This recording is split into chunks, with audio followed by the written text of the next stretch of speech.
All right, hello everyone, and peace of Christ to all of you. I hope my voice coming clear. Please invite your friends. And where is everybody? We have 1,300 something, and now we have only 451. Okay, well, no problem. As we told you, we receive a phone call or call from Dr. Hassan, and he is going to be with us in a moment to share with us how Islam helped him, and he will tell us, he will prove to us how Islam is a true religion.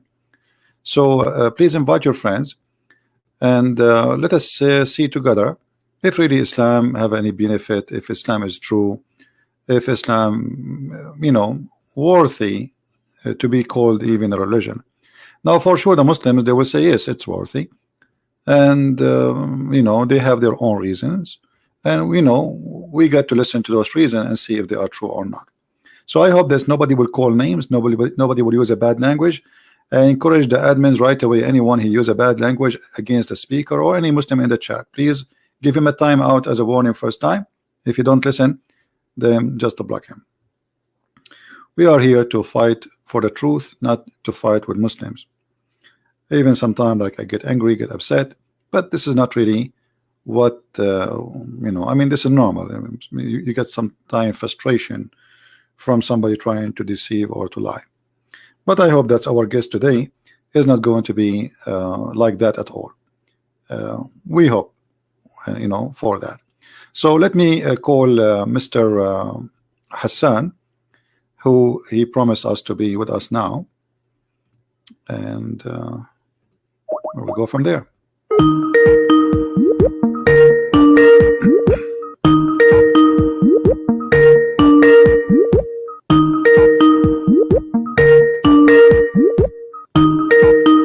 Hello. Yes, Dr. Hassan, how are you? I'm good, sir. How are you? I'm fine. You are live on air now, and everybody is waiting for you to tell us why Islam is the true religion. Go ahead. Okay, so thank you so very much. I'm not a scholar or something, but I do find these conversations interesting since they give me a chance to actually go and dig deeper into Islam and know more about my own religion, and question it actually. And I mean, let's just okay. I'm gonna start it. So I'm a doctor, and for something to make sense, it has to be very logical. And there has to be, yes, evidence, but there has to be like a kind of evidence which is like substantial. There has to be like a lineage, or you can say connecting the dots, just like Steve Jobs says. So that's how our brain works. So there's always in science, there's like a hypothesis. You must have read it, like null hypothesis. First, you have to actually deny the fact that there is a relationship whenever you're testing something. It's called the hypothesis. It's called null hypothesis. First, we deny, that a statement is not true. Okay, and if we cannot deny it, then it is true. But I'm not gonna play this trick over here, because this is not like a science experiment or something. So I mean, logically thinking, if you because my background is psychiatry, by the way. I did a lot in my own country, and by the way, I'm a Sunni Muslim. Okay, so just to clarify, so whenever you're like inspecting somebody or someone's behavior, let's just analyze my prophet's behavior. We can only come up with a few conclusions. I mean, Prophet Muhammad, he can be a liar, right? That is one possibility. The other possibility, he can be mad, right? Okay. That's a very that's a big possibility too. And a third possibility, which can be, if these two are not there, lying. If he's not lying, and if he's not mad, then he's probably telling the truth. Right? Okay. Can we agree? No problem. I'm listening to you. Okay. So first, let's just say if he's mad, then he's not lying by default. All right. Because in if you think that if he's let's just say he's mad, okay, a mad person, it's like a delusion going on, right? So delusion is like is defined in psychiatry as like a firm belief, which is like a false, but a mad person actually believes that it's true. So he's not lying. If you're mad, correct, he actually believes in his statement. He believes in what he's telling is truth. So he's not lying. Okay. Can I liar. comment, Dr. Hassan? Sure. Okay. Okay, I'm going to So stop. if Sure. somebody he is a Hindu or a Christian or anyone, and he says, like, let us say somebody is a Hindu. I saw a documentary. I don't know if it's true. They believe that rats is God. So if he believe in that, he's not lying. He believe in a lie. Correct? He's not lying. No, no, you don't understand. If for example, if I'm a crazy person, okay, then for example, a schizophrenic person, okay, they're not faking it. What I'm saying is faking and lying is the same, is the same thing. Right. A person can be truly a patient, or he's faking it. That's my point. No, I got so lying. I got that point, but I'm saying, additional to that, if somebody he is saying he is a Christian, he believes Jesus is God, is he lying? Or he is believing in that, and that lie, they believe maybe it's a lie. What do you think? Is he lying? We're gonna. Here's the thing, sir. In the Western society, and in actually, I'm not gonna say sorry. That's like the wrong thing.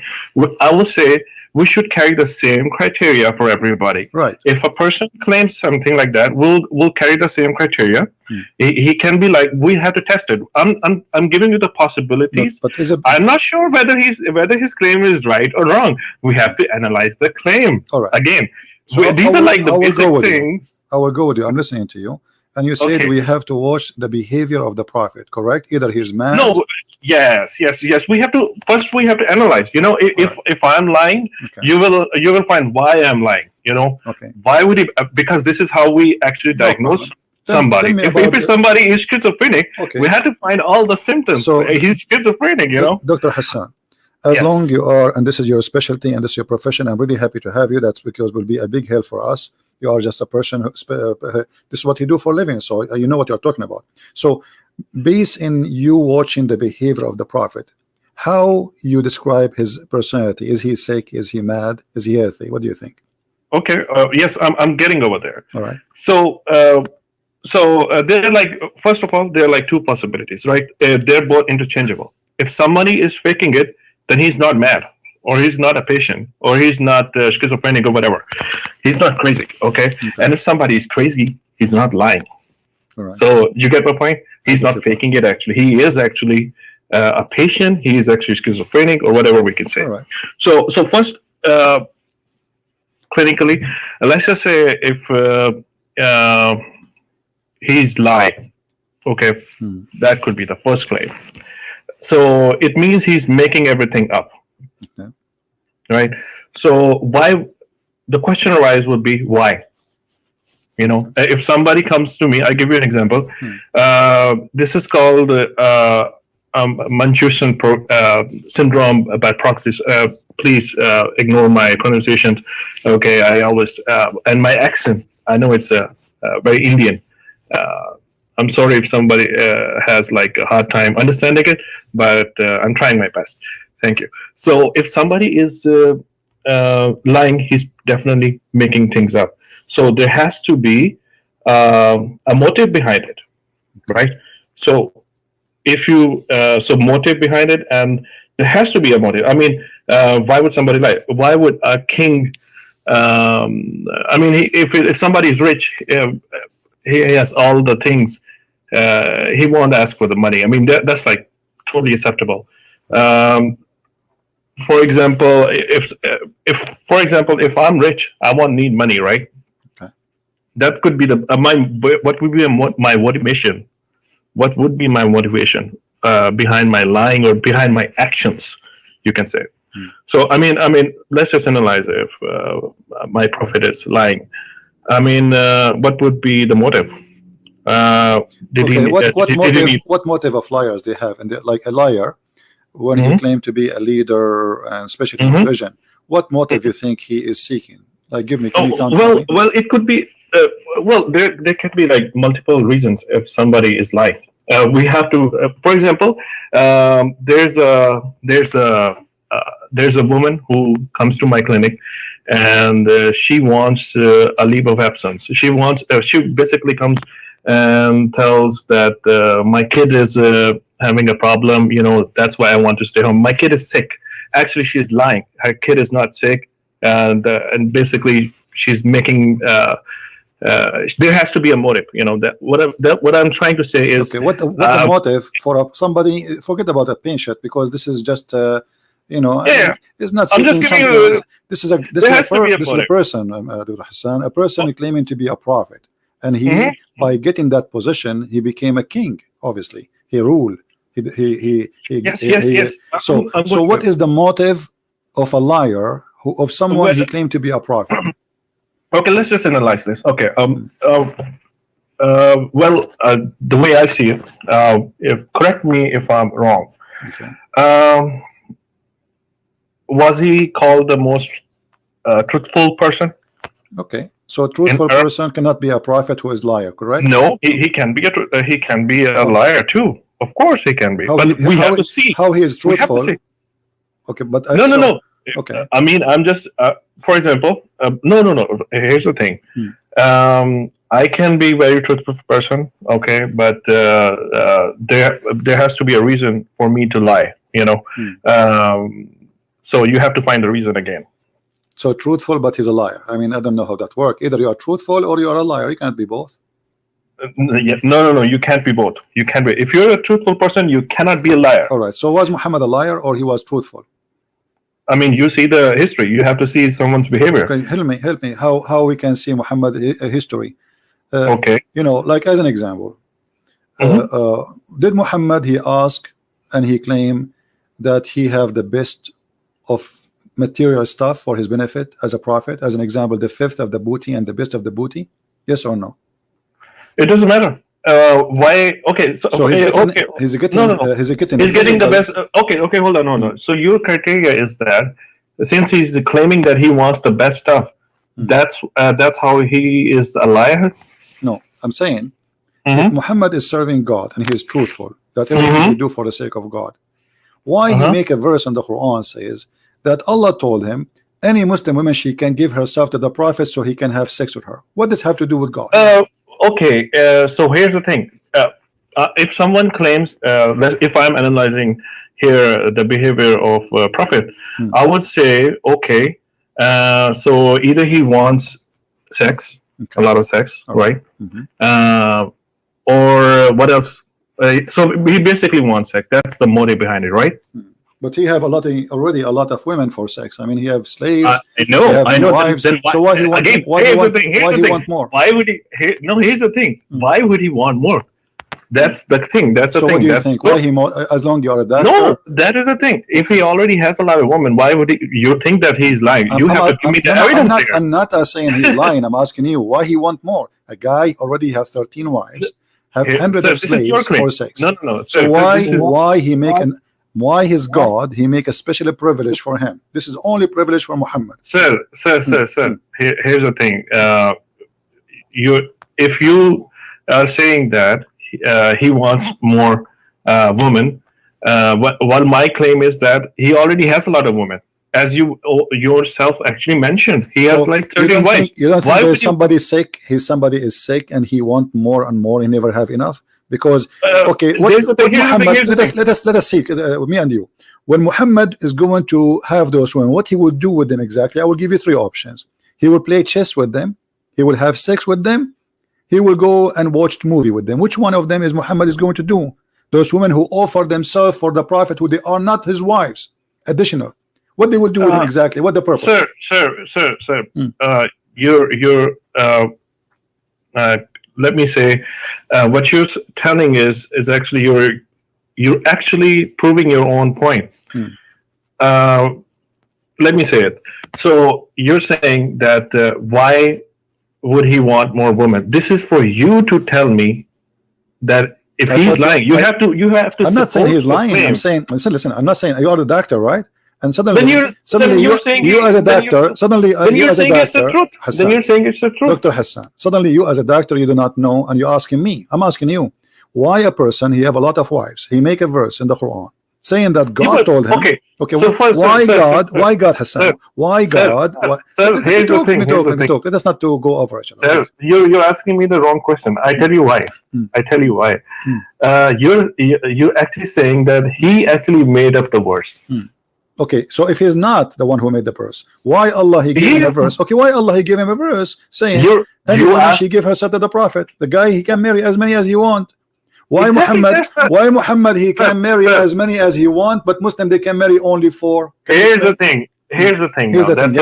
Alhamdulillah, you made the point. You made the point. Right. You're saying, so you're basically judging God with the same criteria as a human being, which is like totally not true, which is totally the wrong criteria.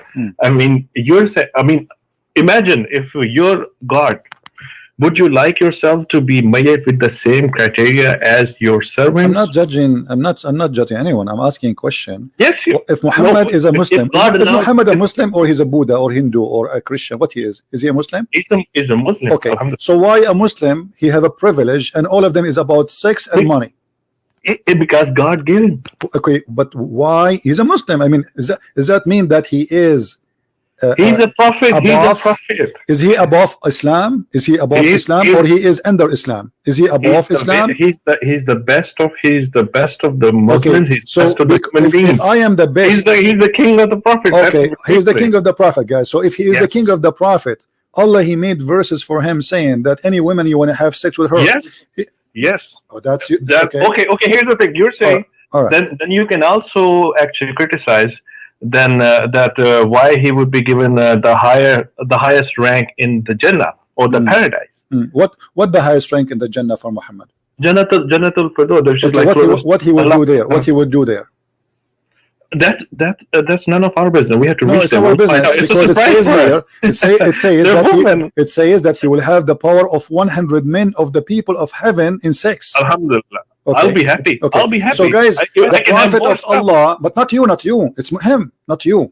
He will have the power of 100 men of the people of heaven, and you will have a power of 40 men in earth. That means the prophet will have the power of 4,000 men in sex. Because yes, he can have it. I tell you why.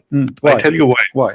He served my Lord Allah more than me myself. So he deserved more. Okay. He suffered more. That makes sense. He suffered more. That makes sense. That makes sense. If, for example, if you suffer more, Allah will give you more power for sex. Sir, here's the thing. If you, for example, you have a servant. Okay, if a servant serves you more, would you not be happy and give him more?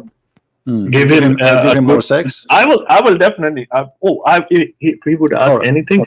Okay, listen, Dr. Hassan. You see, I'm taking advantage of having you as a doctor, and you're saying you are a psychiatrist. Sir, forget about me that I'm a doctor. No. I'm a logical person. I'm not a logical person. If a person he imagined himself seeing things, but in fact he did not see those things, what do you think he is? And then it would be schizophrenic. All right. So it's like hallucination. Thank you. So your prophet and the hadith, and this is sahih, it says that the prophet he was bewitched, and I want you to look in the screen with me. It says, once the prophet was bewitched, so that he began to imagine that he had done a thing which in fact he did not done. What do you think this you as a doctor, what is that telling you? Sir, again, so you're saying that he was bewitched? Right. I'm not saying. It is you Muslim saying that to me. I'm Christian. So what does it prove? You tell me. A second ago you told me that he have a mental issue. A second ago you just said that.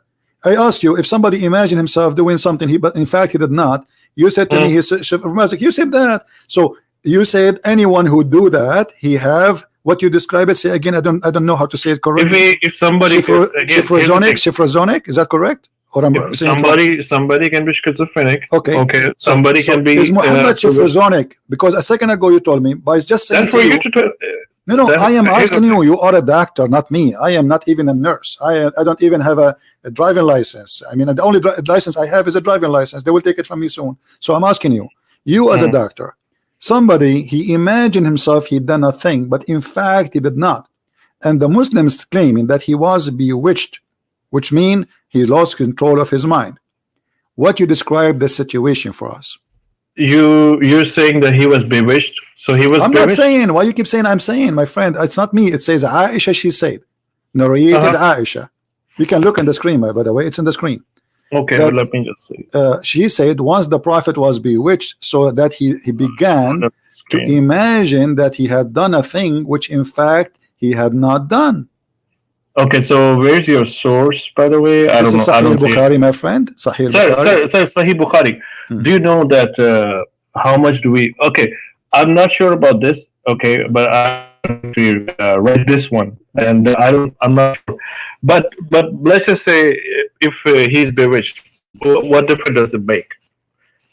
Well, a second ago you said he's shifra, and now you are saying what difference would make. Trying to find one who's talking. We see if he's a crazy. Aren't you the one who starts saying, "Let us examine if Muhammad is a crazy or a liar"? You're saying that since he was bewitched, so he's like schizophrenic, or he's like. You as a doctor, do you believe in bewitching? Yes, I do. Okay, so you believe as a doctor, if somebody came to you, if somebody came to you and says, "I imagine myself having sex with my wife, but in fact I did not because somebody bewitched me," you as a doctor, you believe in bewitching? Oh, there are actually evidences for this. Really? That's a scientific evidence? Yes. Really? So how somebody hello. Yeah. Sir, science changes. Okay, first of all, science changes. Science is not constant. I'm telling you. For example, there was like a planet which was removed. I mean, science changes. Okay. We're talking about the logic here. Okay. I mean, if I tell you, I tell you what, sir. I tell you what. Even if you see the medical science, there was like substantial increase in the knowledge in the last 10 years, like which we are like which we're seeing it.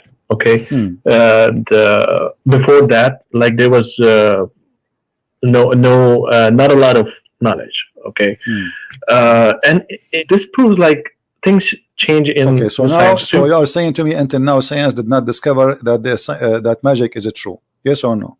Is it true or not? According to science today. I believe magic is true. No, I'm saying science. According to science today, October 13, 2019. Is science approving magic, or science is disapproving magic? I don't know. I'm not a scientist, but I have read it. I have read about you studied. Okay, now listen. So I'm not a scientist. So now you are saying your prophet bewitched. Can you tell me what bewitched means? He had a demon or something. That's what you're saying. You're a prophet. He was occupied by a jinn or something. My friend. That's Hassan. Black magic. Okay, you know. What the black magic? Explain to us. What is that? It's a demon magic. But Muslims don't believe in demon. We do actually. No, you believe in genie. Genie is not a demon. Genie is made from fire, and he is a creature. A demon. He can even have sex with Muslims. No, sir. We even have like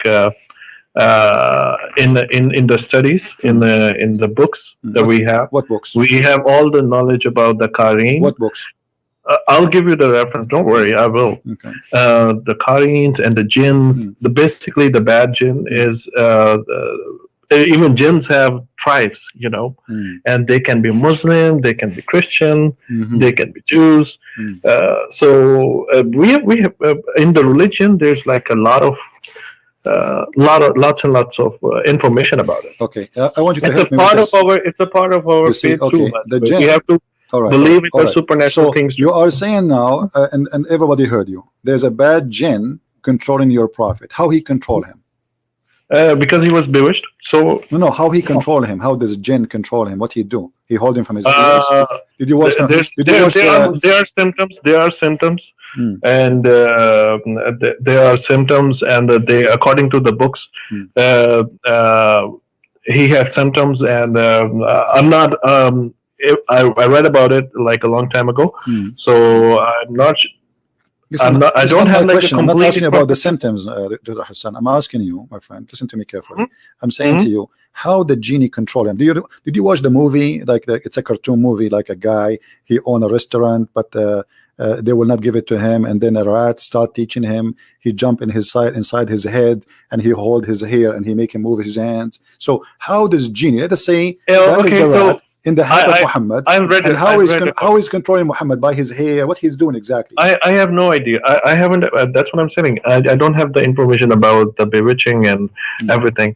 But I do know that whenever someone is occupied, he will feel like soreness of the shoulders and everything. He will feel like some. Okay, if somebody bewitched you, and now you are saying, and everybody heard you, he is under black magic. Why you call it black magic?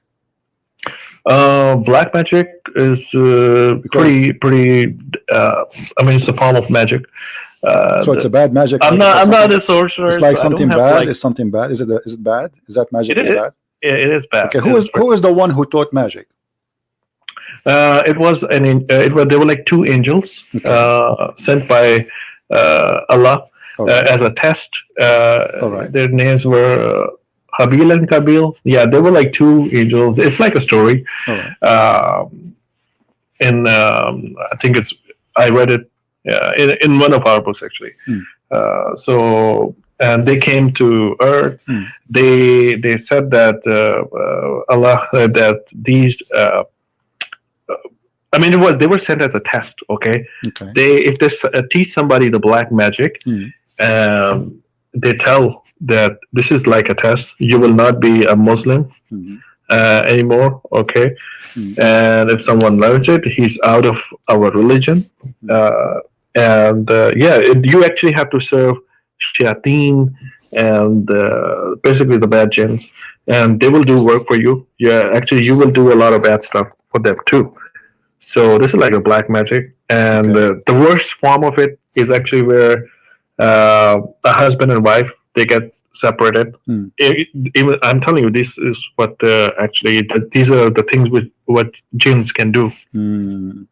So you are saying to us, Dr. Hassan, as I understand from you, that Allah, he sent two angels to open Harry Potter school in Earth, and the purpose of this school is to teach magic and to make the husband and the wife fight and divorce each other. Is that what you are saying?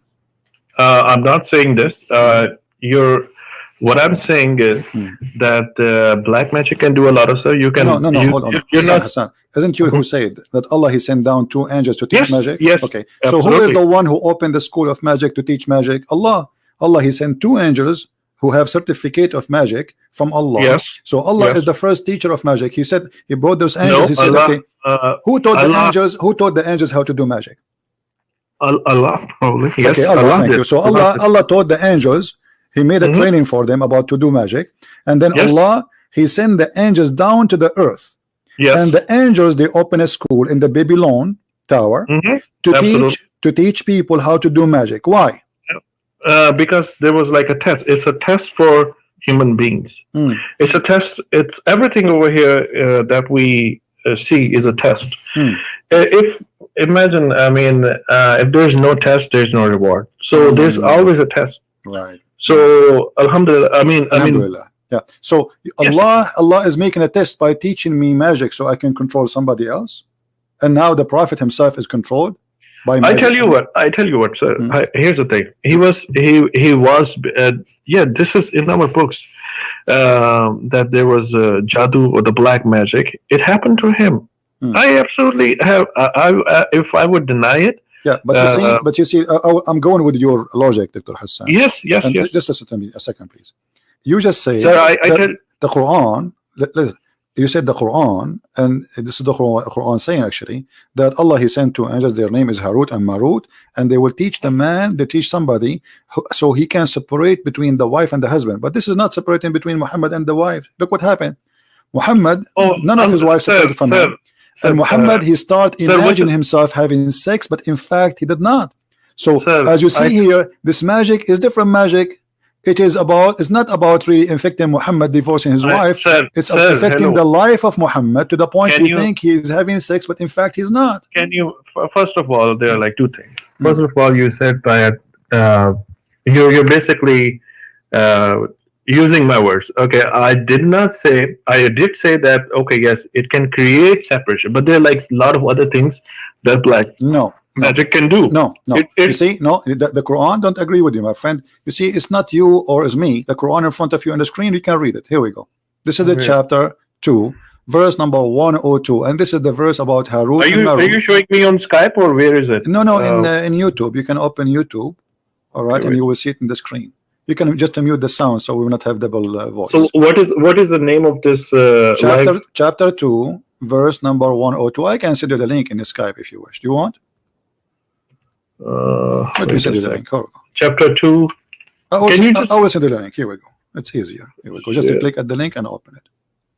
Friends. All right. Oh, that's good. Thank you. Okay. You know, I tell you, if you're taking my opinion, I mean, we have seen patients. Okay. Screen share. No, not screen share. I send you a link. Click at the chat. Click at the text. Click at the text, my friend. Okay. I send you. Click at the link and open. This is your Islamic link and the translation there, or you can open any Islamic translation website. Go to chapter 2, verse number 102.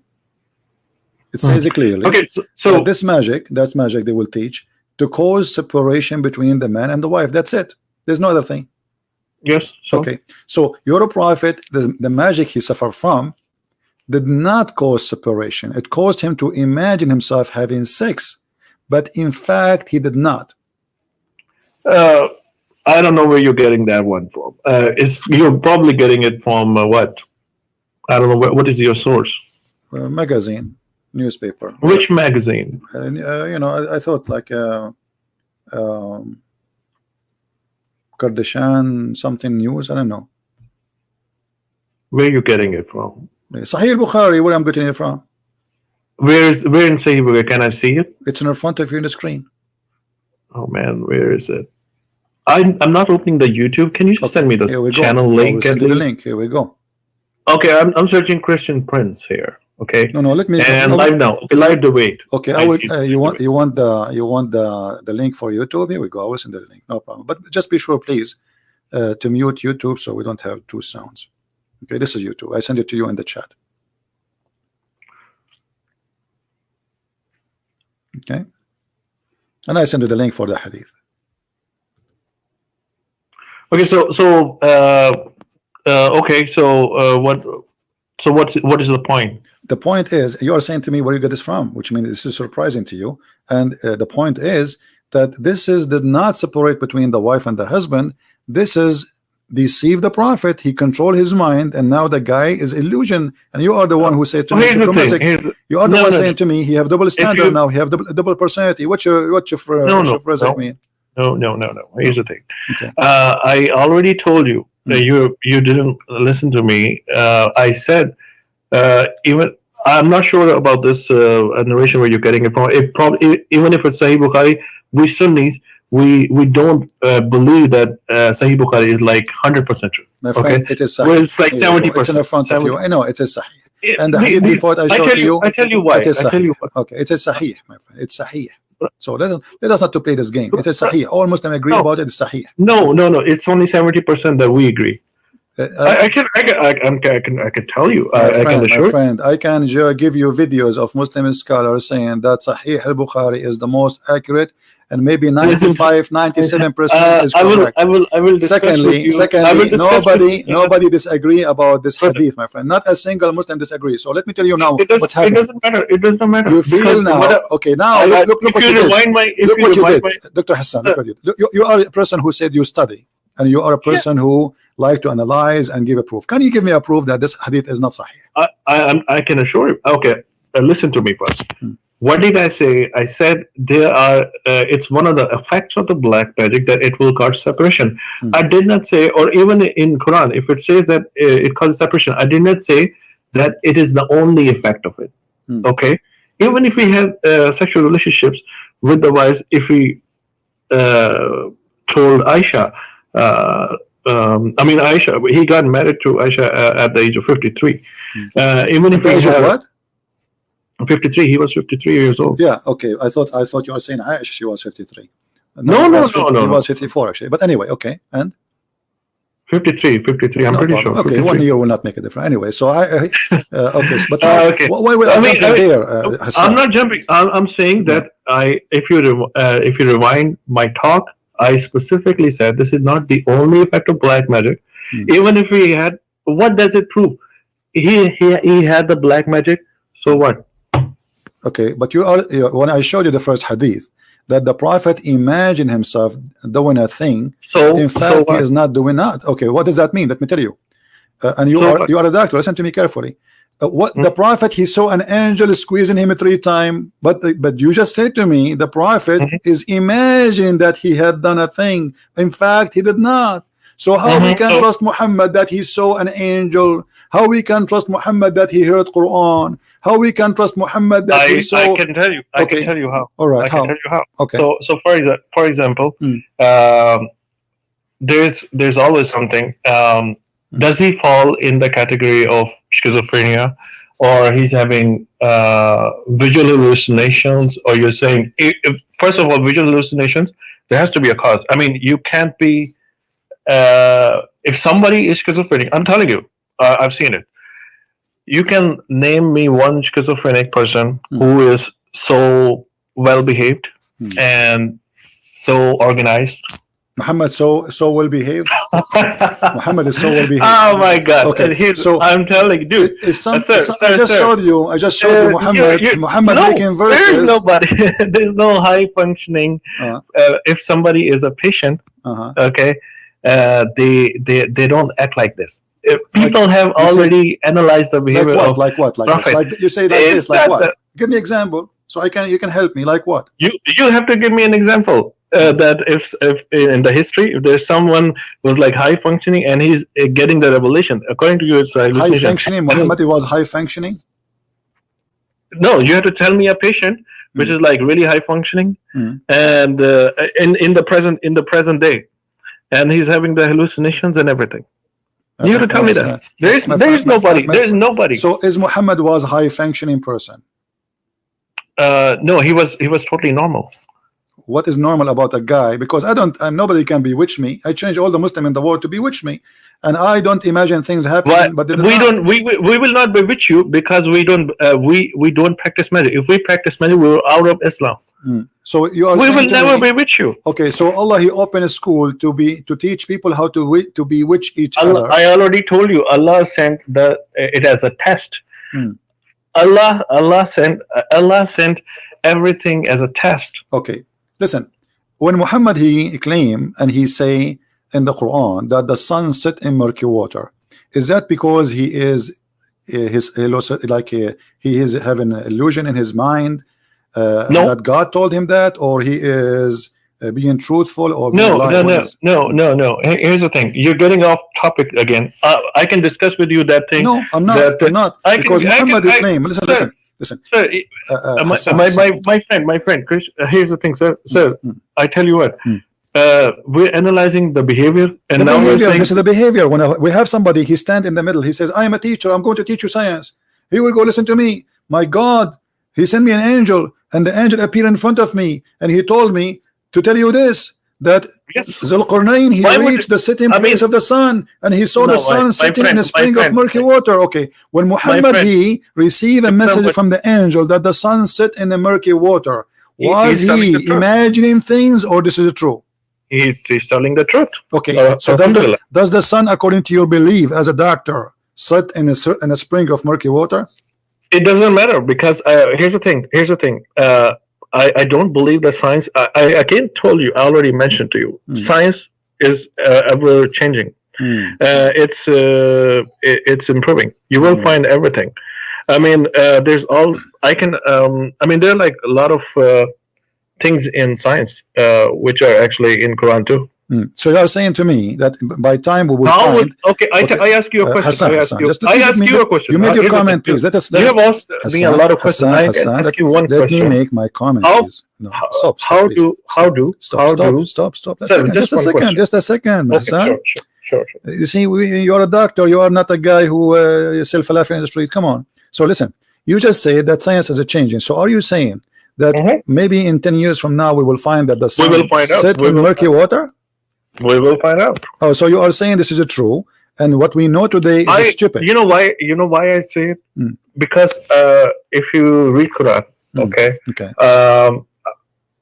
there's a thing in Quran. There's a verse. It says while the baby is in the womb, it's growing inside a woman. Looks like a leech. How does like a leech? Prophet would? It looks like a leech. Where it says that?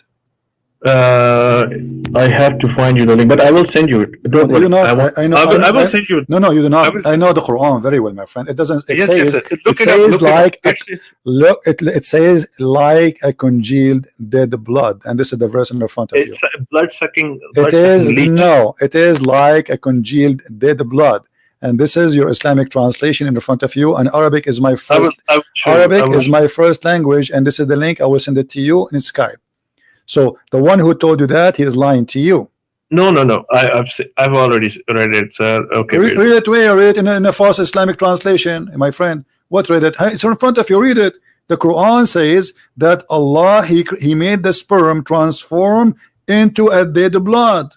This is what. Yes. So what does it? What does it mean? Bit of, no, not just a bit of blood. It also looks like leech.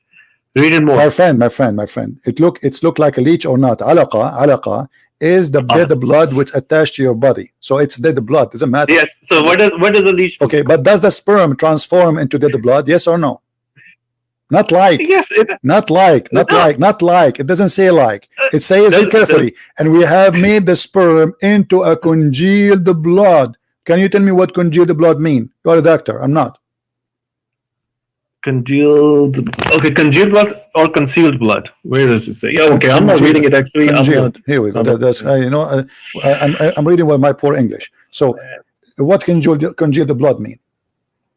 Wait a second. We can search Google, and Prophet Google will help us. No, wait a second. Okay. Let me open it. I'm sorry.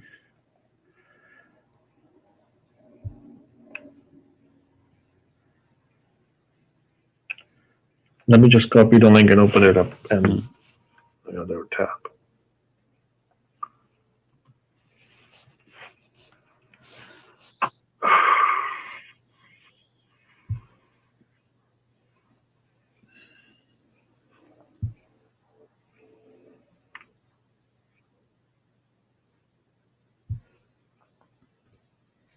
Yeah, so then we made the sperm into a clot of congealed blood.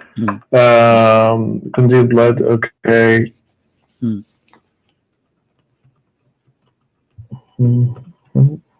When something called congealed, this may became from. Yeah, it's a clotted blood. That's what you say. It's basically. All right. So do you agree with that? That the sperm of the man will become a solid blood, and that will be the baby. Blood essence, it recharge. I don't know what's the definition here. The congealed blood behind his head.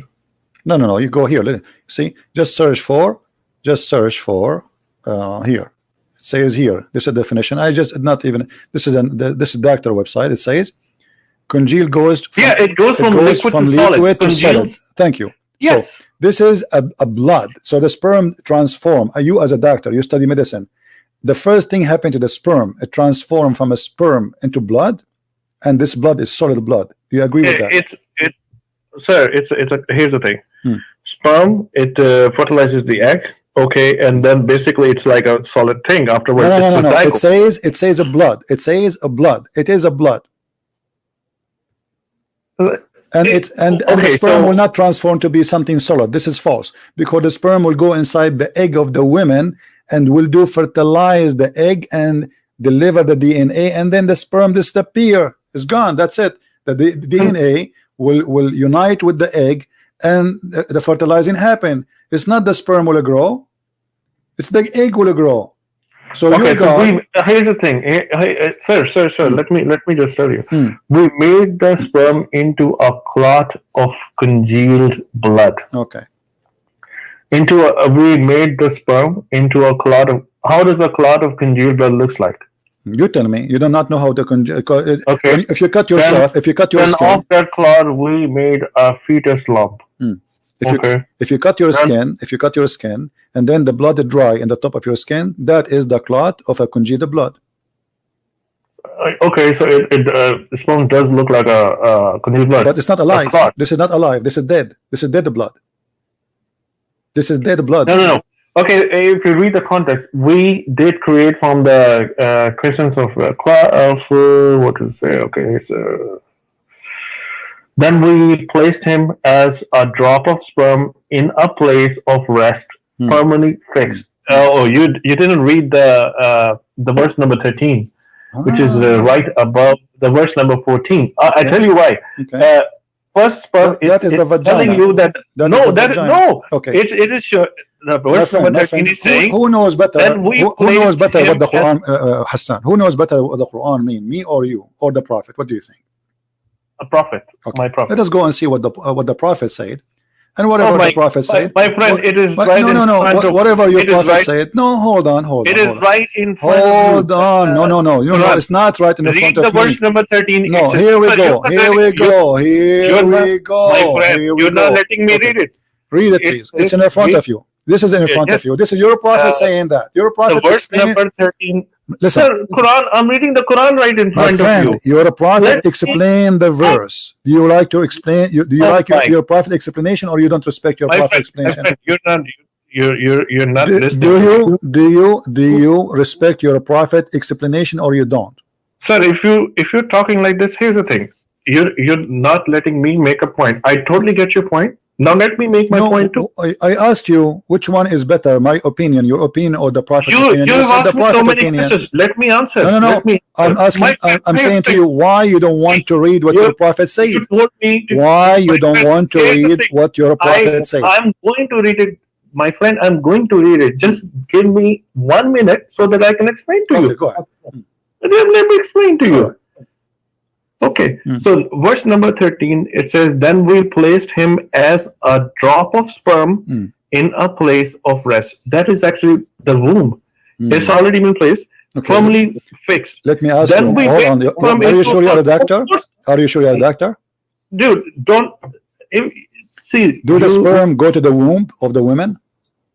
Yes. It goes into it says it gets fixed. Where is the egg? Where is the egg? No. Where is the egg located? Do the egg live in the womb? Do the egg live in the womb, or it is outside in the womb and then it moved there?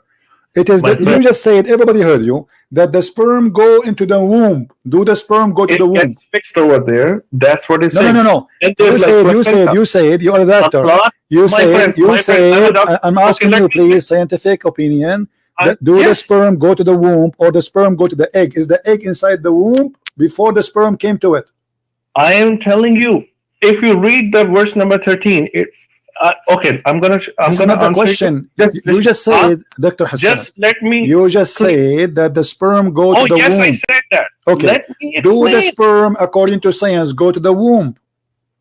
It goes to the egg. And then but where is the egg? Is the egg is in the womb? But you just said, everybody heard you. You said the sperm go to the womb, but the womb is not where the sperm go. No. Here's the thing. Okay, you did not even read the Quran correct. I can tell you why. My friend, you are the one who said to me, a fixed place, a resting place is the womb. Mr. Christian, you don't let me explain to you. You basically argue a lot, but let me explain. I'm not arguing. I'm trying to understand you. You claim to be a doctor. You're not even trying to understand. And you are saying that the sperm go to the womb. No, just let me finish and then talk. I have not even made my point, and you started talking. You stop interrupting me. Let me, dude, this is very frustrating. I mean, you think that you know, I know this is your audience. Let me just explain. If you read the verse number 12, what does Quran say? Man, we did create from a, basically it's a cloud. Then we placed him, basically the sperm, in a place of rest, which is, in a place of rest is basically the uterus, okay? Firmly fixed, yes, it is attached, okay? But what the congealed blood here is, the placenta. And if there's like and if you know the placental hemorrhage, if you read about it, it happens postpartum, and there's a lot of blood. Yes, it is. Placenta is basically supplying and receiving the blood. Okay, Hassan. Okay. Listen. Okay, can you please read for me the interpretation of Hassan? You think that Hassan? Okay. Whatever you say. Hassan, can you read for me, please? Please read the whole Dr. Hassan. And can you read for me your prophet explanation for the verse? Are you against your prophet to explain the verse? I am not. Now I'm going to read it because you have listened to me. Now I'm going to read it. Thank you so very much. Okay, go ahead. Okay, so where is it? I'm sorry, I actually.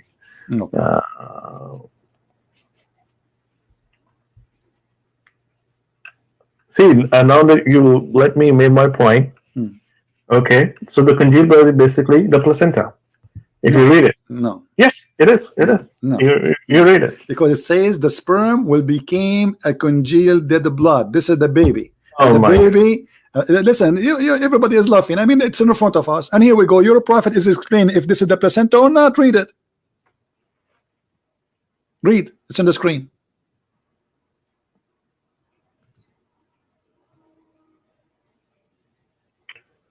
Abdullah ibn Masud. Okay, so okay, even if my prophet said this kind of stuff, and this kind of stuff, speak with respect, please. This is the Prophet Muhammad, peace upon him. Don't say this kind of stuff. Don't say that, please. You're insulting the Prophet of Allah. No, don't say this kind. So, do you agree with what Muhammad he said here, explaining the creation of the baby, or this man he is suffering from mental illness, claiming he have knowledge that he's fabricating?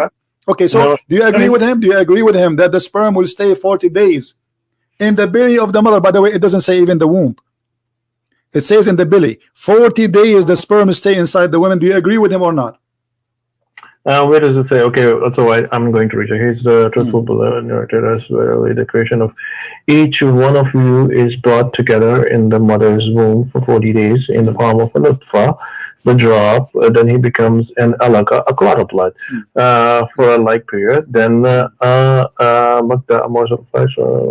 yes, that's true. Okay, guys, this is true. So you agree that a sperm can stay alive and will stay as a sperm in the side of the women for 40 days. Do you agree with that? Then he becomes an alaka, the clot of blood. Stop repeating yourself, my friend. Do you agree, one by one, do you agree that the sperm stay inside the women alive for 40 days? A nutfa is a drop. It doesn't mean it's that a it's drop, a sperm. Drop of semen. No, okay. So what's the point here? I'm asking you, do you agree that the drop of semen stay inside the women for 40 days taking vacation? According to this, yes. Okay, but this is what science says, or this is what Muhammad says? This is what my prophet is saying. According to this, okay. Here's the thing. You as a doctor, if I came to you and I say to you that the sperm stay inside the women for 40 days, I tell you why. What you would say to me? Hold on, Mr. Christian. Let me. What is your religion, by the way? Are you a Christian, right? I don't know. My religion is a Christian Prince. I must be Hindu. I don't know. You use your intelligence. Okay, so your name is Christian Prince. You probably are a Christian. Probably. You are a Christian? I don't know. You tell me. Maybe a Hindu. I don't know. My name is a Christian Prince, and I'm here to prove Islam is false and Jesus is true. And you're asking me if I am a Christian or not. I mean, there we go. I'm just asking you just to confirm it. Just like I tell myself that I'm a Sunni Muslim. Okay. It's better if to have the introduction like that. So I'm not sure. Okay, so what you're saying is basically even with the hadith. I tell you how. Hadith is what you read is is probably very good. Okay, you read. I said what you read, and wherever did you read your hadith from? It's good. Okay, it's good. You're quoting a lot of stuff out of context too. I tell you how. You help me. It says here. I'm going to help you if you listen to me. So I'm going to help. It's so clear. You see, this hadith in front of us explain the verse in details. The sperm will be 40 days, and then the sperm will become alaqa. You told me alaqa is a leech. It says here a clot of blood. Is it also Sahih Bukhari or Sahih Muslim? Yes, this is Sahih Bukhari, and I can show it you from anything. Sahih Bukhari, Sahih Muslim. I already told you. I already told you. Yeah. We do every Sunni Muslim, if you ask. Okay. I mean, we believe that the Sahih Bukhari and Sahih Muslim is only 70% correct, but also okay. First, we have to prove. That was he a prophet or not? Okay, so there's always a null hypothesis. You have to first just based upon the teachings. Just like Christians, they have also a teaching where someone he believes in Jesus can just drink poison and the poison won't affect you. No, this is what it says. This is not what it says. This is what it means. Yeah, because it says because Jesus, he promised us, and he said that they can destroy this temple, even his body, they can be killed, and I will build this temple in 3 days. So when they say there's no poison, nothing can affect you, that's mean that Jesus promised us that we will have eternal life with him. But you're a prophet who said, as long as you mention this, that if you eat 7 ajwa, no poison will affect you and no magic. Is that true? You know. Here's the thing. You're basically talking about the hadith, which are very, again, if I'm going to say daif, you're going to laugh. It is not daif. It is Sahih Bukhari, my friend. It is Sahih. I already told you we believe it's 70% true. Okay, why? There's like a lot of no problem, but you have to prove that this is not a single Muslim. He says this is I'm going to put forward my point here. So okay. So when your prophet, he came with the knowledge. If you eat 7 ajwa, and no magic can control you, how the ajwa can control the magic and stop the magic? This is if you try it, why not? Okay. So if I try it, that will not happen to me. But Muhammad, he was bewitched, and he is the one who's telling them eat ajwa, but he himself was bewitched and he died by poison. So he's lying.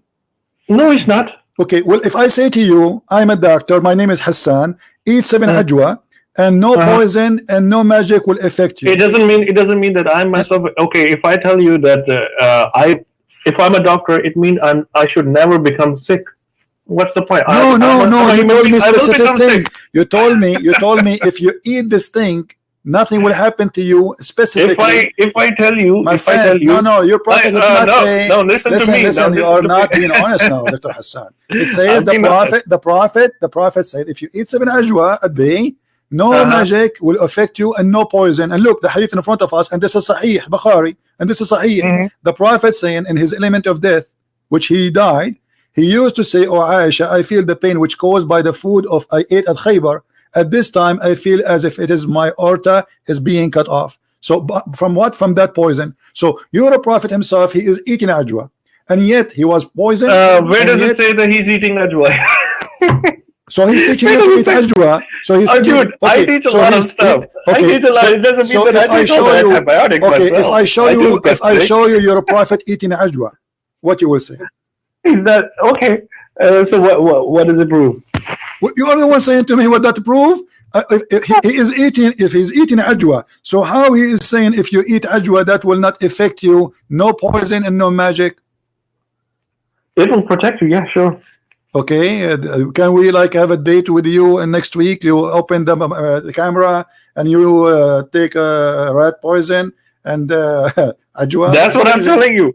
Here's the thing. No. Here's the thing. People taking ajwa and then they, if my prophet is saying it, that's true. Okay, listen. So what we learn here that your prophet is teaching his own fiction science that a baby, first he is a sperm, and the sperm became a dead blood, and this sperm stay inside the women for 40 days. And you as a doctor, you confirm that this is true. Just No, because you want to agree. I'm saying again. Last time when I mentioned you, Hadid, they. I tell you what. For example, I already told you that we believe that 70%. You just start quoting the stuff. Okay, Hassan. Just to make it simple. You see, our talk is about you proving to me Islam is true, and you mentioned to me that the Quran have science. Can you show me? I'm not going to pick up asking me the questions, right? Listen, my friend. I'm not going to pick up. Asking me the questions. You don't let me prove it. Hassan. No. I will give you. What do you mean? No, you don't. Look, okay. No, you don't. I will give you the mic. And I want you. You are the one who mentioned, everybody heard you, that there is a science in the Quran. There is a science in the Quran. Can you show me one example of science one by one and see if it's true or it's a lie? I will tell you everything. But my focus over here right now is to give you the opinions about the prophecies and the stuff, like which actually the topic here is proving that basically Muhammad sallallahu alaihi wasallam is a prophet or not. Okay, I mean, I'm giving you some rational stuff that I think, okay, and I believe, okay. But isn't this a prophecy? When Muhammad, he says that the sperm stay inside the women for 40 days, he prophesied. My friend, here's the thing. Are you going to let me speak, or are you going to ask me the question? We're having a conversation. It's not only you. You're not. Of course, you say Muhammad have a prophecy. Isn't this is a prophecy when he prophesied?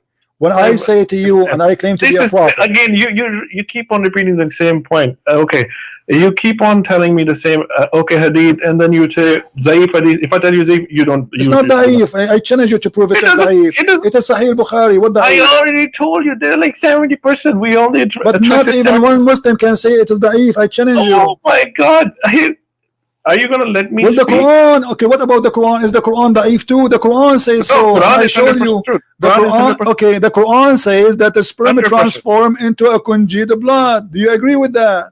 I totally agree with that. Okay, listen. I want you in the front, Hassan. Basically referring to placenta. I want you to bring me. I want you to bring me the best of the science of the Quran. Choose anything you want. I will tell you in the next session if we ever have. Of course I will. No. Give me one. No. Because you are saying I'm not giving you. No, you see, I'm not giving you a chance. Give me 5 minutes. Hassan, give me 5 minutes. I will give you 5 hours. You say it. I'm not giving you a chance to prove it. So I'm asking you, please, can you give us one proof from the Quran? If you don't want hadith, can you give us from the Quran one scientific proof the Quran is true? Go ahead. I will give you. I'm listening. I will give you. Of course I will give you. I already told you. I promise you. No, give me now. So no, next week, same time, I will give you. How about that? What about now? I promise you. I'm not gonna run away, dude. I'm not running away. All right. I'm here. Let me just complete my discussion. Let me just make a few points. Let me. If you want to interrupt me, that's fine. Go okay. Ahead. You can ask me the question. Go ahead. I'm listening. Okay. Let me. Okay. So let me just tell you why do I believe, and then you can say, okay. Then you can raise the. Let's have a civil conversation. Okay. So first of all, so the way. If somebody is lying, there has to be a reason why he's lying. Okay, he was he was called the most truthful person till the age 40. By who? By the people around him. Where it says that? Muslims and Muslims, Christians. That's a very good question. Muslim, Christians, Jews, everybody. Okay, show me the Jews and the Christians who says that Muhammad is the most truthful person. Go ahead. It's in the books too. Where? It's in our Sunnah and Hadith and everything. Okay. Okay. Just write down you can definitely dig it. Let me Hassan. My friend, let me just make a few points. No, just because you just said something. You uninterrupted for like said something. 4 minutes. 4 minutes. Okay, I will take it now. Time me. Okay, 4 minutes.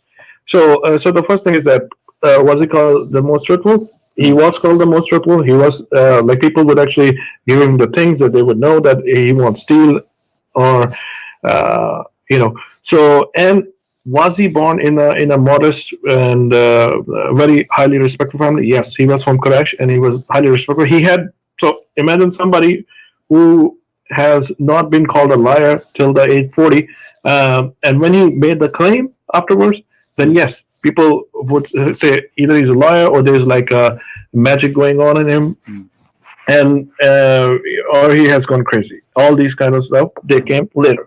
So, but it doesn't make any sense. If somebody is already rich, people also offered him. That's like a known fact, that his uncle had keys to the Kaaba, because a lot of people claim that, or now people accuse him that he wants the power. That's why, and the Kaaba was the most respected place at that time in that part of Arab. And also, Arabs, they did offer him money and women. You know, that you could just take this stuff if you want this, you know, but get off your claim. And what he was claiming was to worship one God, Allah. Okay, that's it. That's like, and he said the God of Abraham, basically the Jew. That's what he said actually. And I mean, he could have anything. And then he was married until at the age of 25, and then he stayed married to the one woman till the age of 40. Okay. I mean, if someone wants wives and the money, I mean, imagine why would he or she would stay modest and like this, or you know, till the age of 40, and then afterwards he would start preaching. You know, it doesn't make any sense. Okay.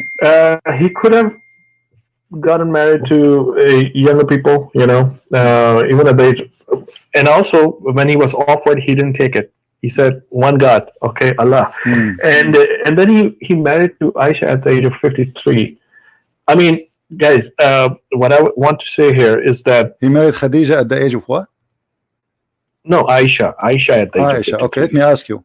You said something. You said something very important. Give me 1 minute.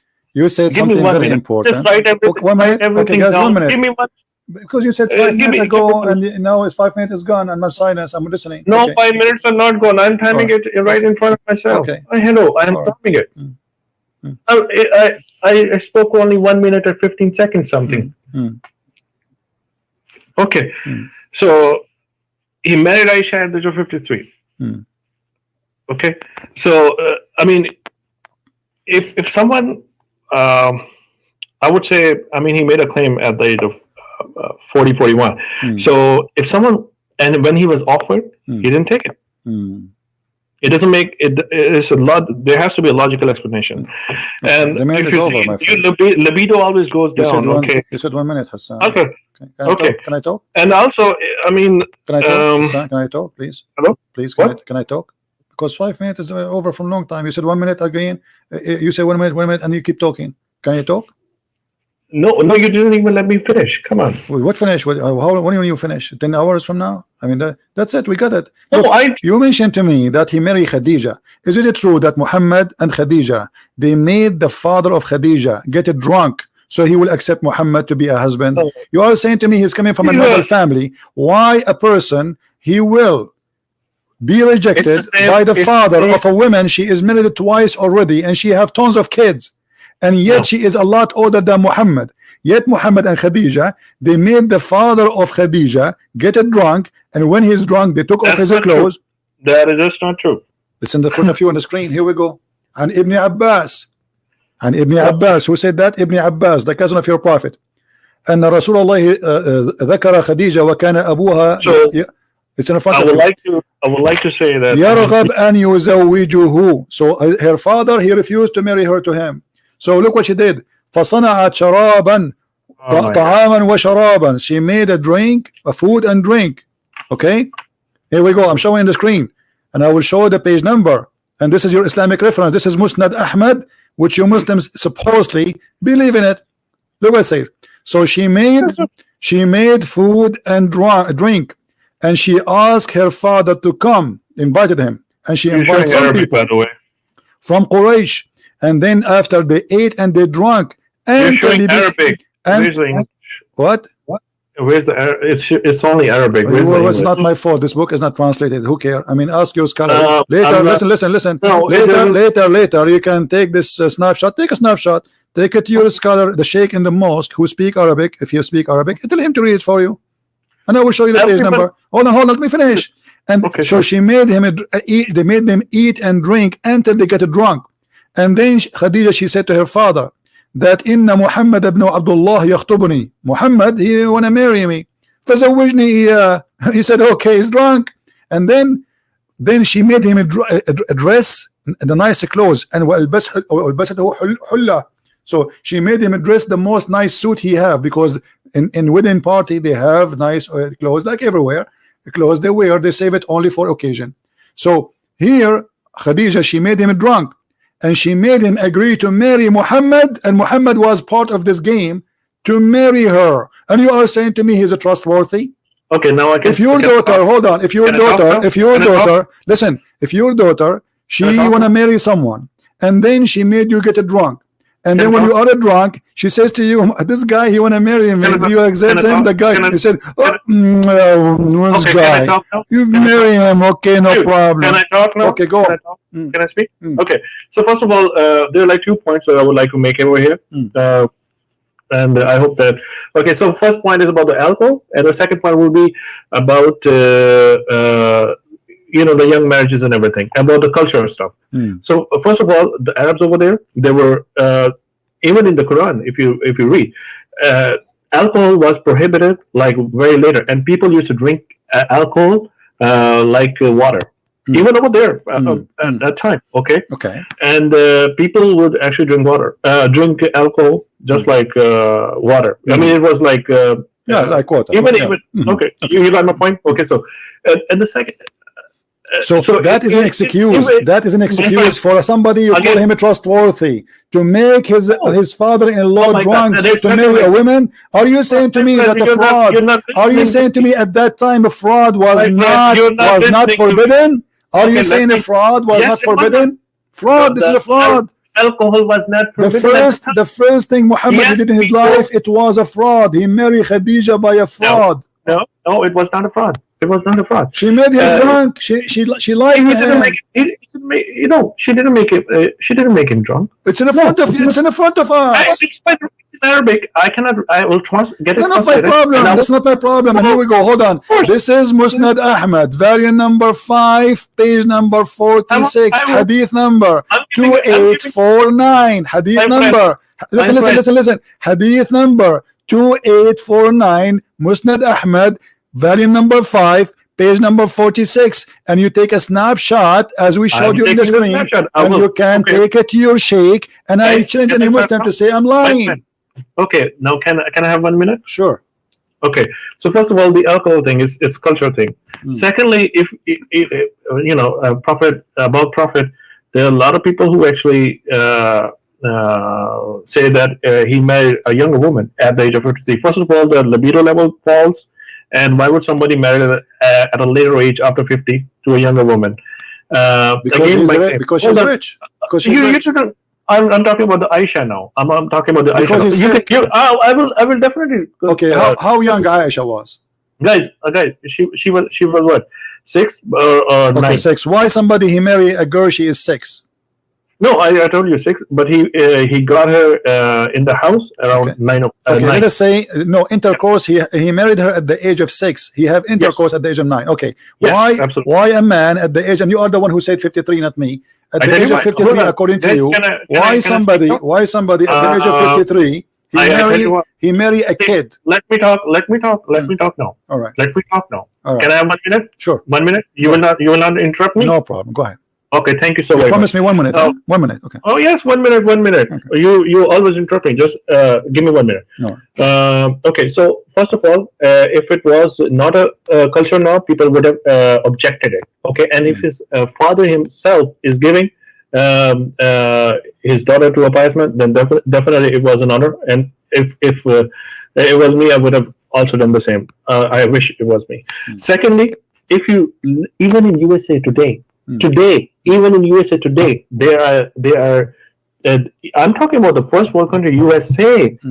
There is a community in Kansas or someplace. You look it up, Google it. Okay, they still marry their daughters off at the very young age.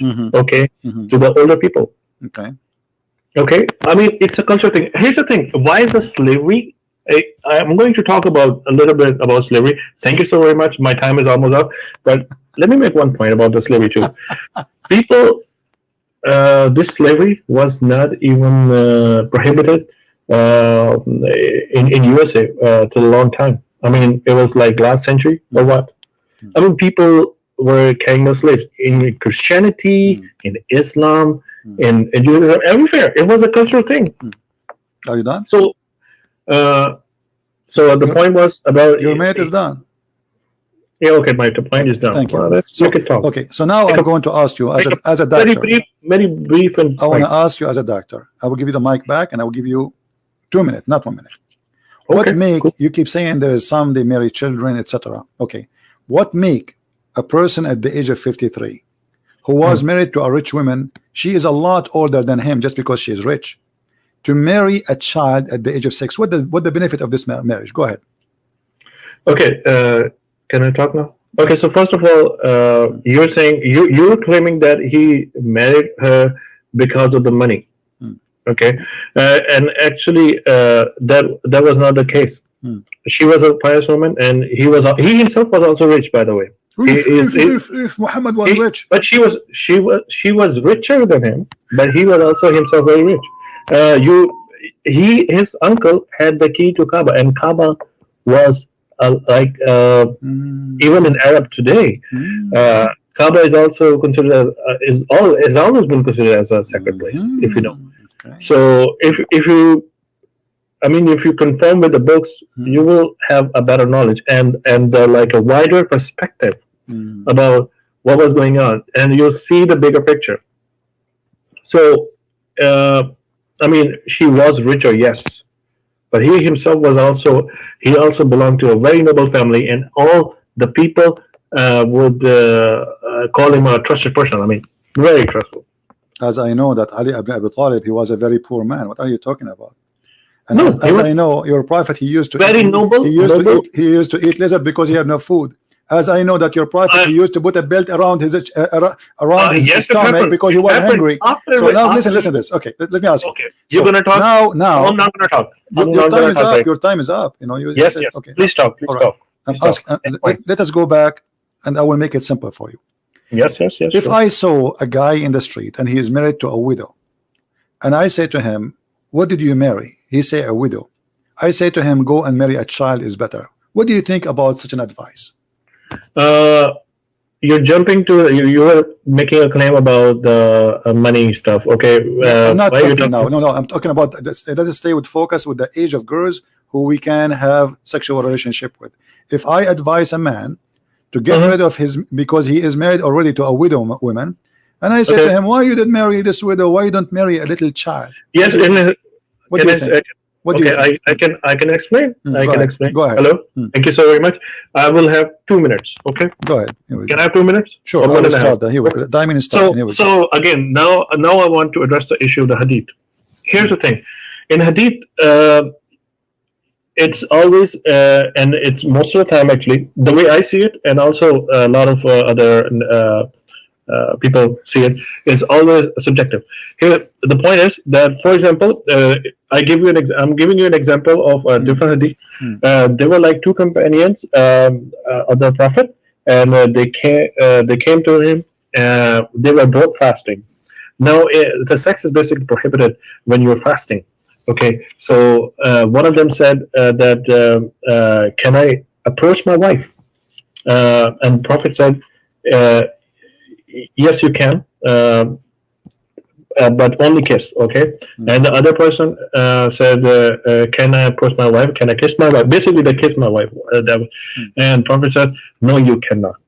The reason was that the first and then later on, people asked the Prophet, why did you say to the one person that you cannot kiss your wife when you're fasting, and the other person you said, yes, you can? Prophet replied, because I know that his faith is strong, and he has a strong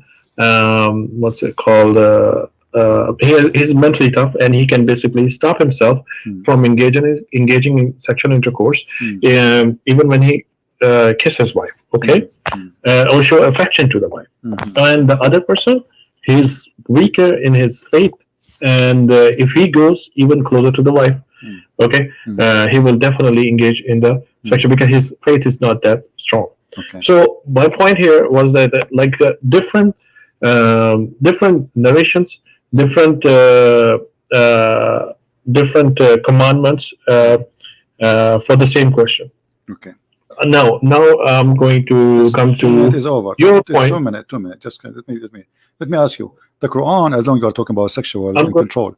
Okay, I'm going to come to your point. The Quran give me like says, 30 seconds. let me ask you. The Quran says, why the Quran forbid Muslim men from having sex with women have their period? Do you think this is good or bad? You cannot approach your wife if she have her period. Why the Quran says don't get close to the women who have their menses? Is that good or bad? During menses? Yeah, it says don't approach your wife when they have their menses. Do you support that or you are against it? There's nothing wrong with it. A man should not approach his wife if she have her menses, correct? If you say it's in Quran, I have not read it, but I will, because sometimes this is Quran chapter 2 verse number 222. It says approach not your wives when they have their menses. So if a Muslim he approach his wife when she have her menses, is he breaking the command of Allah? No. I tell you why. I tell you why. If I as a Muslim, and there are like things in Quran which are like said as it is prohibited for you, okay, and then there are things it's better not to do it. I mean, there's like a different way to state things. If I drink alcohol right now, it won't make me a non-Muslim. It would make me a bad Muslim. But you are breaking the command of Allah, correct? I know. Okay. I know. So I'm trying to make a point here. Yeah. Let me give me like 15 seconds. What I'm saying is that if I drink alcohol, I will break the command of Allah. Okay, but it won't make me a non-Muslim. It will make me a bad Muslim. Okay, thank you. Yes. So if somebody have sex with his wife, or he approach his wife when she have her menstruation, that will make him a bad Muslim. That's what you are saying. Yes. Okay. Yes. So it is. Did he say if you do that, that make you a bad Muslim? You just said that the Prophet is a bad Muslim because the Prophet he approached his wife and she was in her menstruation. So he is a bad Muslim according to you, and everybody heard you. Again. No, this is your talk. Everybody heard you. Listen, this is your Prophet saying, Aisha saying, when I was menstruating, the Prophet SAW would to order me to warp myself with up an izar sheet, like a diaper, put it between her legs, and he used to fondle her. So you said the one who have a strong faith, he control himself when he said to the first one, kiss the women, the second one, don't kiss the women. So where is the strong faith of Muhammad to control himself? He had many wives already. Why he need to fondle this child when she have her menstruation? Okay, can I talk now? Go ahead. Okay, so basically, basically, what's going on over here is like, where is that thing? When I was mentioning, yes, he approached her, and if someone, I tell you what, if you cuddle with your wife, okay, and it doesn't mean that you have like a bad, like a weak faith or something. Okay, there's nothing like that. Okay, yes, there was. I'm again telling you, the hadith that I mentioned earlier. Okay, that was for the Sahaba. Again, I'm telling you, it was subjective. Okay, and in that specific context that was going on over there. Okay, doing and like again subjective. Okay, now if even if a prophet does this thing that he follows, it's not like you're engaging in the sexual activity. If you read the Quran earlier that you were showing on the screen, do not approach the wives, because Allah always talk in he has a very what is it called? He has his own way. So approaching the wife, basically, do not engage in sex. That's the narration, actually. I can assure you this thing. Okay, if you read it, basically do not engage in sex while menstruating. Okay, but you can fondle. Of course, you can fondle. What fondle mean? Explain to us what fondle. Basically, you can hug the wife Okay, it's there's nothing wrong. Fondle is hugging the wife only. So why she have to put something between her legs? What do you mean? Where is this? It's in the front of you. It says he ordered her to put an izar, a diaper, over her private part, down her Yes. breast. Oh, okay. So I tell you what happened. What you can ask me that. Now let me explain. Thank you. So basically the thing is, Prophet said to wrap yourself around the waist, okay, so that he will not engage in the sexual activity, okay. But you can have. Okay, I'm going to. So basically, you can have the funneling and everything, and where a male can actually enjoy with the wife, but would not engage in the sexual activity explicitly, okay, specifically, but can do everything else, which is like cuddling and kissing and everything. I'm talking about this thing, okay? So this is what. So a prophet said, okay, wrap yourself so that he would not approach that area of his wife. Okay, so he specifically said wrap like so that he azar band is called azar band, so that basically that part is tightly closed and he would not engage in the sexual activity. But you know, there's like a lot of other things. I mean, for a male to enjoy, it's not just like the penetration thing. You can actually enjoy your wives in a lot of other ways. So it's not prohibited, but yes, engaging in the sexual activity during menstruation is considered. I am the one who asked you if somebody approach his wife in any way when she have her menstruation. Is that wrong? He said this is not will make me a Muslim. That will make me a bad Muslim. And this is sexual. This is sexual. It is sexual. This is not kissing. This is sexual. This is why he is fondling her. And actually, it's used even the same exact word in the Quran. Yubashiruni, fayubashiruni. The word in the Quran. Don't do mubashara. Here we go. Yes. Okay. Absolutely. So you cannot do that. You can't even get close to them. Don't approach them. Don't even get close to them. فَلَا تَقْرَبُوهُنْ. Don't even get close to them. So how a prophet of God? He tells the Muslims in the Quran, don't get close to your wives. Don't get close to your wife. And you can open any translation. لَا تَقْرَبُوهُنْ. Don't even get near them. And yet he ordered his wife to put a sheet between her legs so he can play with his private part with her. Okay, can I explain now? Go ahead. Okay, thank you. So basically, Quran also tells that you can approach your wives, and in Arabic it's like what is it called? Basically, vagina is where the fruit is. Okay. Where is what? Where is what? Vagina is basically where the fruit. I mean, I'm not saying this. I'm just making fruit? what I'm trying to. What the fruit? What I'm trying to. What the fruit? It bears the fruit. It bears the child. Okay. So you can approach your wives. Basically, anal sex is also prohibited in Islam. You know, and it's where it says that. I thought the Quran says the opposite. You can't do that. The Quran says you can do that. Where does it say that you can do it? حرثا لكم نساءكم حرث لكم فآتوا نساءكم أن شئتم. So your wife is. Where does it say? Where does it say? Here we go. Let me the verse. Here we go. Chapter 2, verse number 223. Your wife is the same as a ground in you, the same as a field. So dig in the field as you wish. Exactly. Where does it say? Chapter 2, verse number 223. Okay, women are like fields. Okay, women are like fields. Yes, it's called ketia. So fields, basically, the thing is, can I talk now? Yeah. Okay. So fields are where you actually, whenever you bear a seed, and you will get the fruit. Okay. So you will get the fruit from a field whenever you bear the seed. Where do you bear the seed? In the vagina and not in the anal part. So this is like, if you read it, it's the field. Field means which will go. Okay, so it specifically says vaginal sex. It does not mean the anal sex. Okay. Thank you. Does it say? You see, I'm showing you your Muslim translation, which is all full of lies. It says you approach your wife as you wish, whatever you want. Just dig in it. It says here. Well, it also says your wives are says, death for you, so go to your death when you and how you will, when and how you will, as you wish.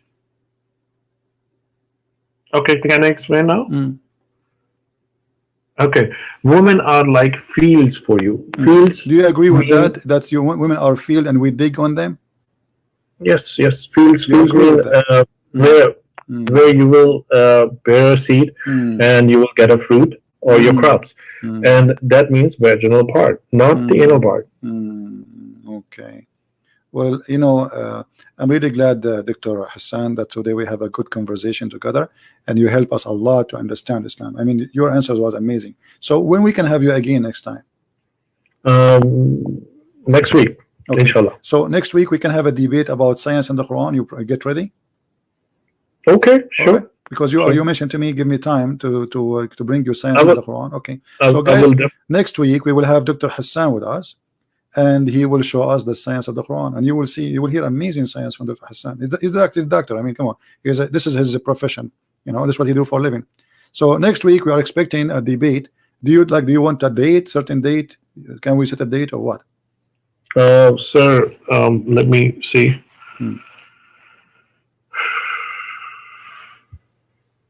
Okay. So it's 20th. Okay. 20th. Yes, 20th. The 20th of this month. 20th of October. 7 days from now. Next week. That will be what, Sunday? 7 days. Sunday? Yes. Okay. Yes. So Sunday. guys, next week, Sunday, I will schedule it later. So now I don't know where you live. What time is for you now? I'm in Houston. So in Houston, okay. So we can say like what 1 p.m. in Houston time we can be here, or 2 p.m. Absolutely, absolutely. Okay. I will send you a link for it when it's ready, so you can follow with us and you can join us. So guys, next week, next Sunday, we have Dr. Hassan, and the debate is about science in Islam, science and the Quran, and Dr. Hassan will help us to understand Islam. I will try my best. I will try my best. Thank you, Dr. Hassan, for being with us. Thank you. And good to have you. Thank you. Take care. Okay. You have a good one. Thank you. Bye. All right. I don't know. You guys, you leave your comment. You heard everything. I don't know what to say. No more comments. No more comments. This is what is called answer of doctors. The sun set in murky water, he agree, and he accused science that science does not know. Sperm stay in the women for 40 days, and he agree. The sperm became a congealed dead blood, and he agree. But he's a doctor. This is not a barber shop guy. This is not a taxi driver. This is not a bus driver. This is a doctor. And he is originally from India, with my respect to the Indian people. If this is what the doctor says to us, what a normal Muslim would say, just to defend Islam, what they can say. Watch the debate from the beginning. It's going to take some time before it's loaded from the beginning, and please don't forget to download it and share it with your friends. All right.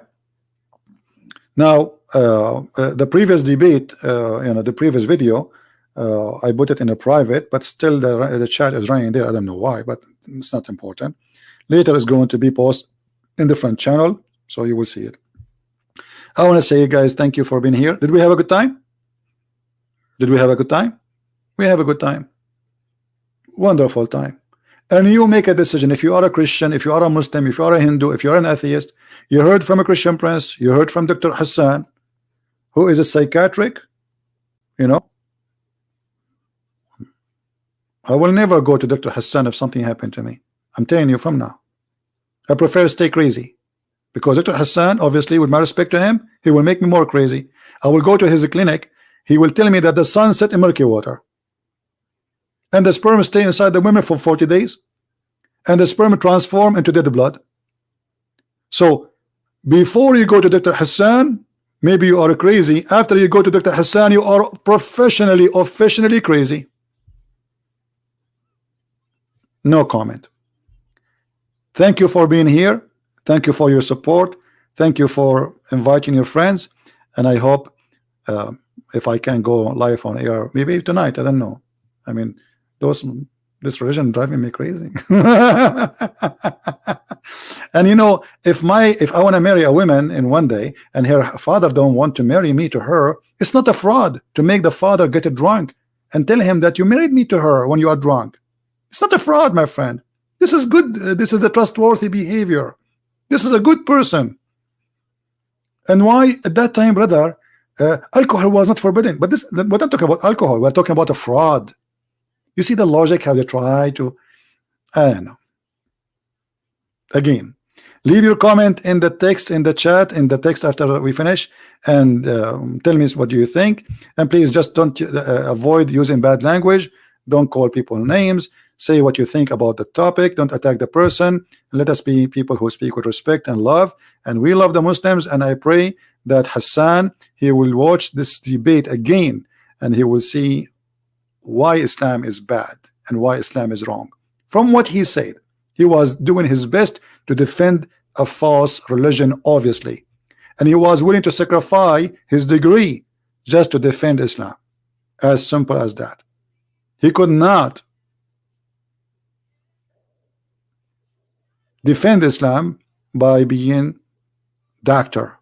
He have defend Islam by saying science is wrong and science is full of fictions. This is what he said. Thank you for being here.